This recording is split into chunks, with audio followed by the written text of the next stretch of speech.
gospel. This is sanctified sex. This is player Pentecostal. This is church, front pew, amen, pulpit. What my people need and the opposite of bullshit. What's up, YouTube? It's your boy AYT Unstoppable, aka AYT the hunGRYninJAZ.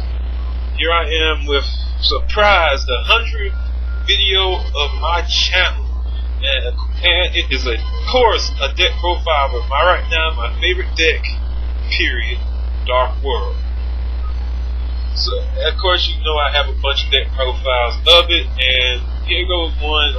What makes this one a little bit more special is that I'm going to a regional tomorrow, Saturday morning, hopefully, and will hopefully enter and will hopefully kick some ass.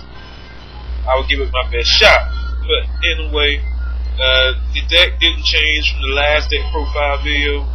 But I said I was going to do a deck profile video before I went to the regional. I'm going to explain some cards. I'm going to do a little bit more explanation. Hopefully this won't go past too far, 10 minutes.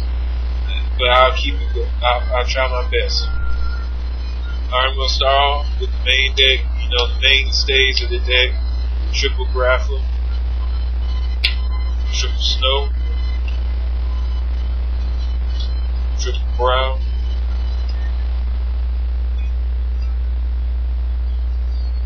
got double beige, double tour guide. Now to this point, the deck is pretty straightforward. Most people you're gonna see are gonna run those 11.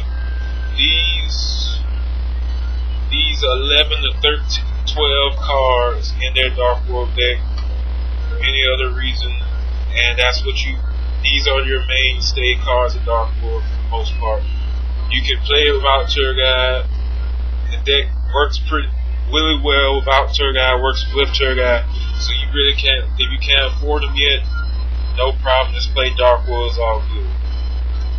I go 2 beige because I like to go rank 4s, and that's a little bit harder to do with 1 beige only. But then the other 9 are just mainstays. Now I play 2 favorite Raven. Most people don't like Raven because apparently, since last time I checked, they don't like the fact you can minus yourself from the hand. Well, sorry to disappoint you, but that's what most of the deck does. We mostly just break even unless we're using gates after that first turn, or we're using card structure with snow or brow in our hand. That's when we plus. Other than those times, most of our cards are inherent negative ones, and the only time we plus with them is when we're taking something from our opponent's field, like with Grapple, or you plus on your field by a special 7 beige. But other than that, your hand, for all that's worth it, most dealings can get you as an even. Most drag down gets you as an even. Most any of those cards get you as an even if you're discarding the right stuff as far as your hand. And the only thing that do that is Snow and Brow.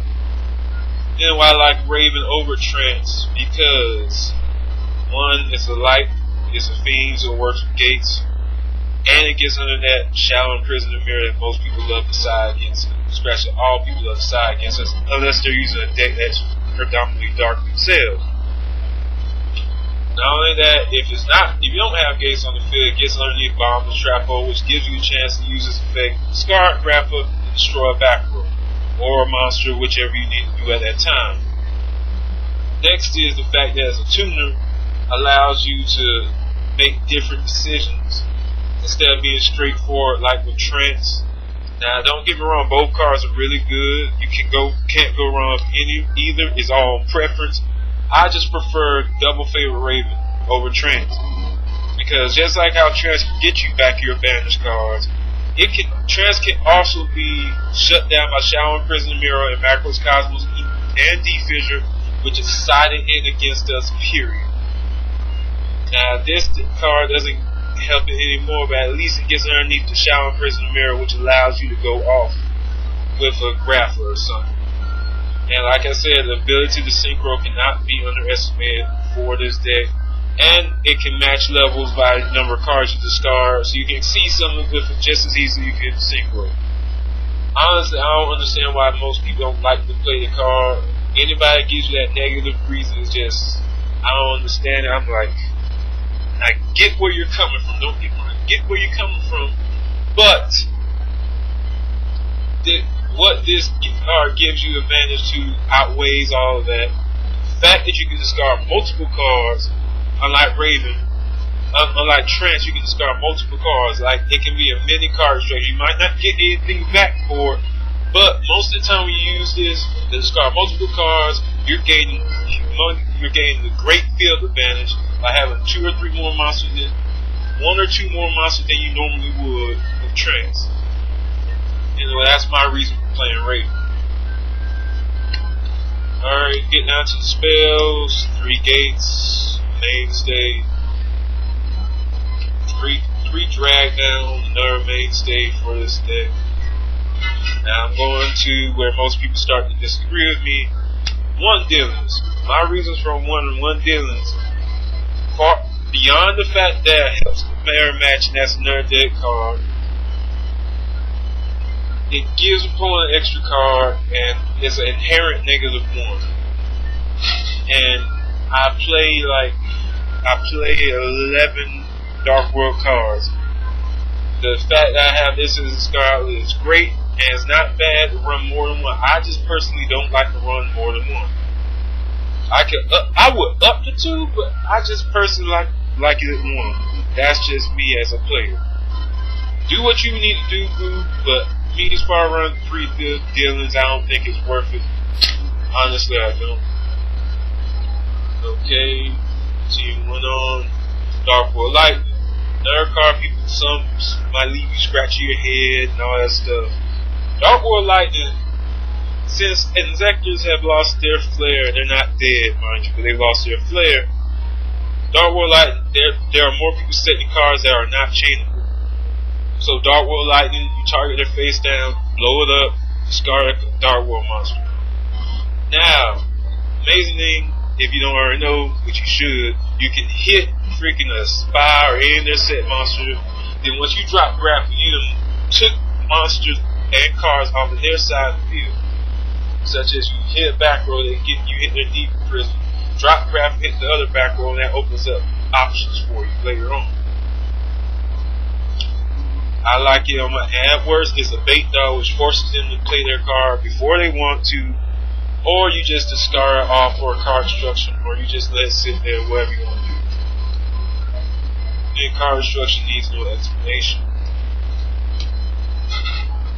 2 duality still. Alright, parents, still you get it. 2 duality.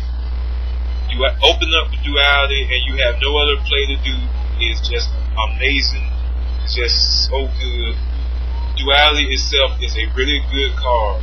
And for this deck that has problems that depends really on luck, this lets you control some of the luck. Now game 2, most of the time you're going to side it out just for the fact you know what your opponent's going to side in, and you need space, because you got to make hard choices when you side decking out cards. But as far as game 1's concerned, it is freaking amazing. If you haven't tried it yet, that's you. But I've been playing with Dark World basically since the structure deck came out. I've been using duality since then. I even used it at 3 when I had 3. It could be used at 3. I just love duality. I didn't even run deals. I just love duality. And it works because this deck is mainly anti-mana, and you not special summon every single turn. So you can't lose with it, honestly. Then to finish out Monster Reborn, Heavy Storm Foolish, I don't run Dark Hole anymore. I'm probably going to put it in the side deck, but I don't know yet.